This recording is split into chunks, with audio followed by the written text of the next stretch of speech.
પણ મારી સત્યની લડાઈમાં કોઈ મને સાથ આપ્યો કે ના આપ્યો, પણ આજે હું ગમન બુવાજીને ત્યાં આવી છું. તો મિત્રો, કીર્તિ પટેલ ગમન સાંથલના ઘરે આવ્યા દીપોમાના મંદિરે, અને ગમન સાંથલને પૂછ્યું કે તમને સમાધાન માટે કોલ આવ્યો હતો કે નહીં. તો મિત્રો, ગમન સાંથલે શું જવાબ આપ્યો, જુઓ વિડીયો. પણ મારી સત્યની લડાઈમાં કોઈ મને સાથ આપ્યો કે ના આપ્યો, પણ આજે હું ગમન બુવાજીને ત્યાં આવી છું.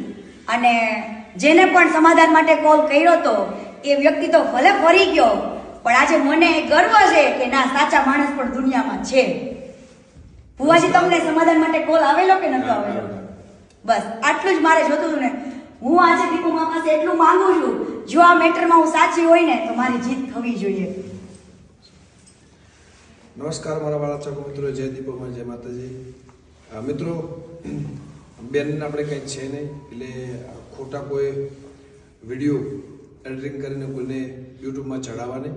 બધાને નમ્ર વિનંતી છે, મારા ચાહક મિત્રોને, સમાજને, 18 વર્ણને, બધી સમાજને, મારા જેટલા પણ ચાહક મિત્રો છે, મારા સેવક છે, દીપોમાના ભગત છે, જેટલા બી છે, તમે આટલી બધી લાગણી દર્શાવી એ બદલ ખૂબ ખૂબ આભાર.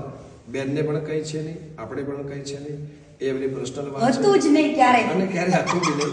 એટલે દરેકને મારી નમ્ર વિનંતી કે ખોટું કોઈ આવા મેસેજ આપીને અને આવા વિડીયો બનાવીને કોઈને વધારવા નહીં.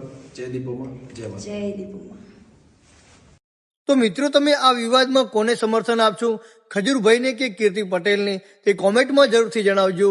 અને મિત્રો, આ વિડીયોને તમે યુટ્યુબ ઉપર જોતા હોય તો યુટ્યુબ ચેનલને પણ જરૂરથી સબસ્ક્રાઇબ કરી લેજો. અને આ વિડીયોને તમે ફેસબુક ઉપર જોતા હોય તો ફેસબુક પેજને પણ ફોલો જરૂરથી કરી લેજો. તો ચાલો મિત્રો, ફરી આ વિડીયોની અંદર મળતા રહીશું. ત્યાં સુધી આ વિડીયોને વધુમાં વધુ શેર કરતા રહેજો.